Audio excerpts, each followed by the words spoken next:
اینا کلیله را بینیم بچه ها. نگاه کنید چورماز بون میگن که ارزونه اینا. یه آسان است کلیله کنی اینا. ایدری میبروریش دیدی؟ ایره بون میگیری میشوی. ده مهنه کنی قاقش میکنی. با میفروشی کلیلهشو 20 سوم.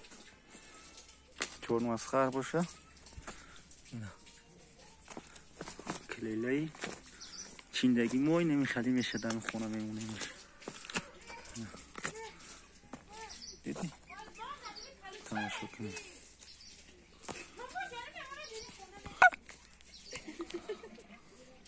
این چورماز ببین. این خیلی خوش رو کفیدیه نه؟ اینا.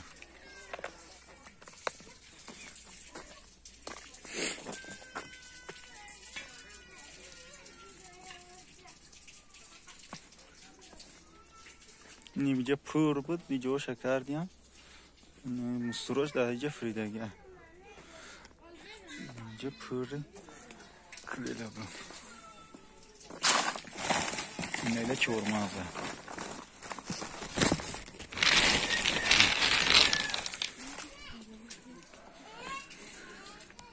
مرغ فروشی هم هست در خونیمو پری مرغ خر باشه زنگ زنی این تیجر همه